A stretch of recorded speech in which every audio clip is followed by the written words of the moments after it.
So, you want to go into the military? Yeah, the Marines. Marines. Why the Marines? I mean, my uncle's been in the Navy. I'm not really interested in the Navy that much anymore. Okay. Cool. What did your uncle do? I'm not really sure, to be honest. I just know he was in the Navy. Cool. ¿Tú sabes lo que hizo el tío? Do you know what the uncle did? He was in the Navy. He was in the Navy. Do you know what he did in the Navy by any chance? No? And then I also have a friend who's in the Marine at the moment. Very cool. So, of course, you want to go Influence. join. Yeah, exactly. You got influence for that side. I'm not here to influence you on anything. I just want to educate you on, like, because your mom told me that you told her previously about that you wanted to join and that you didn't want her to be angry at you for it, which is totally understandable. I went through the same exact thing. When I told my parents, they told me, nah, that's probably not a good idea. You could go do something else or something like that. And then once I was in it for like 2 or 3 years, and they're like, wow, this was a great idea. Like, he's so disciplined now and this and that and the other. So go with what your gut tells you.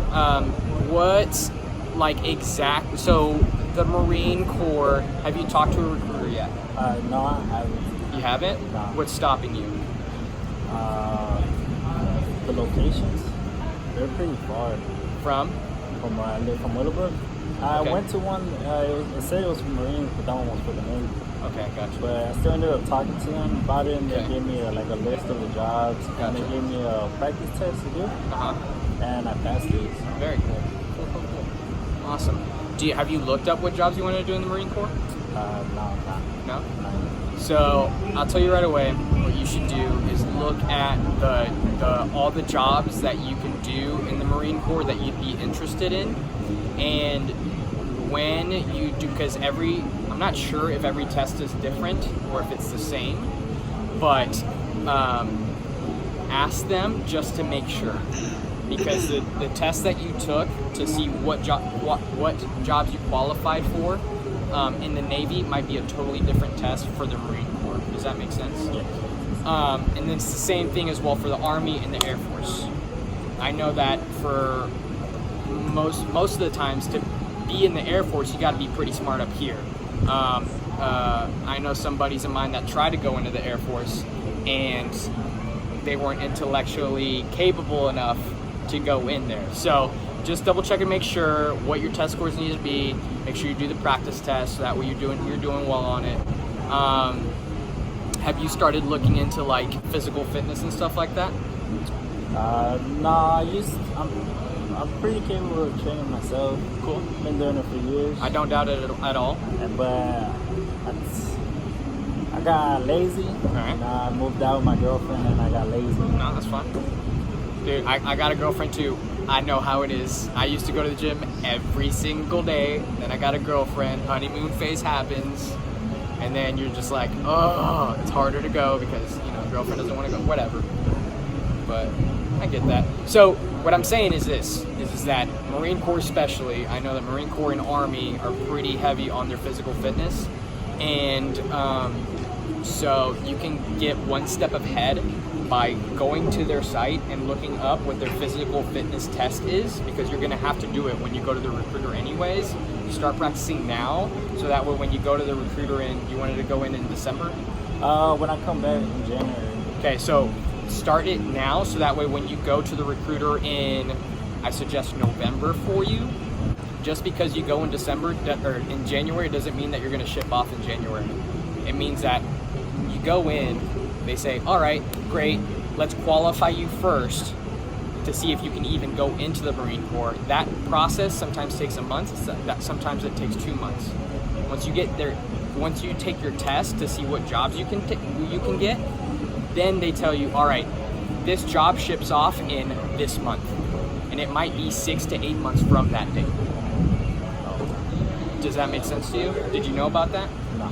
Okay, so that's why I encourage you to go sooner rather than later, one, and talk to the recruiter, see if they like it, or see if you like what you hear or what you don't like what you hear. Okay, because sometimes the reality is you see a job that you want to do. Let's say you want to be in the Army, they call it infantryman, the guy that shoots weapons and all that cool stuff.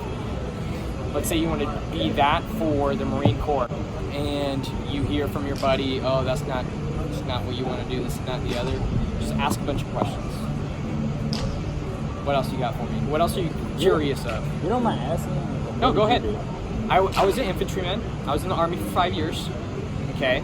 I enlisted for 3, my very first go around, meaning I signed a contract for 3 years. And the reason why I did that, because I had a very good recruiter, and he told me, and this is what I recommend for you, is that you always sign the shortest amount that you can possible.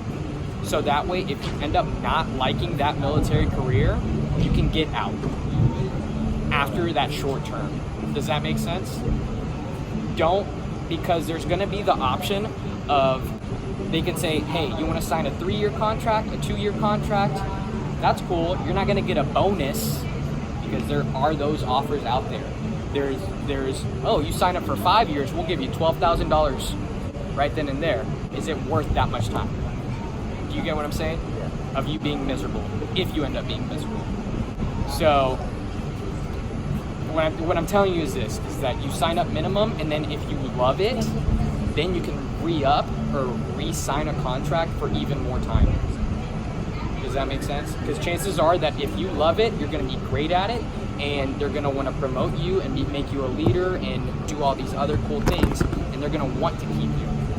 Chances are if you don't like it, they're not going to want to keep you, and they're going to move you around and this and that and the other, whatever the case may be. Okay? What else? So, Why did you get out? Why did I get out? So, I'm going to put it to you this way. When I was a private, meaning when I was the lowest of the low, I was being told what to do, I needed a lot of guidance because I was a party animal. All right? Straightforward. I was into a lot of this and a lot of other extracurricular activities that I wasn't needing to be done.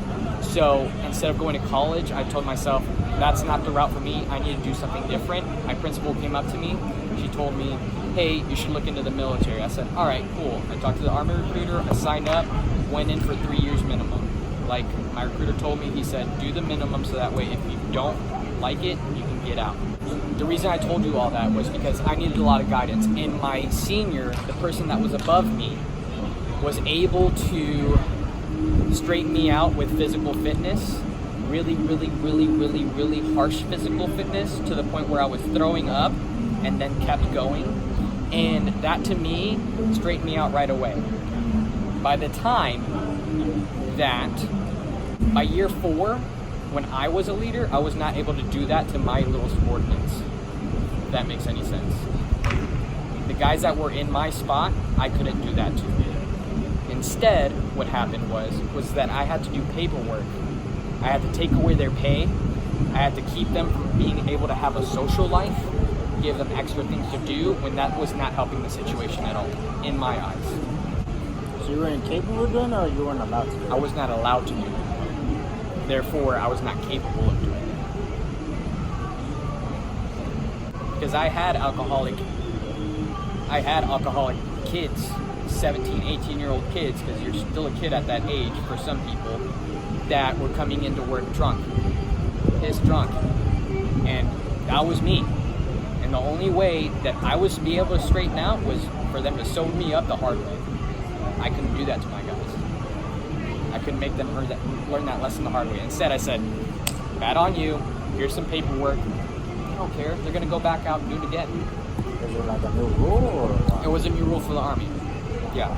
Well, it was because people were doing it in excess when they shouldn't have been doing it. Okay, so there's a difference between correcting somebody, in my eyes. This is not military eyes. In my eyes, there's a difference between correcting somebody that way because they deserved it, because they're coming into work drunk, or because they're being a really bad soldier.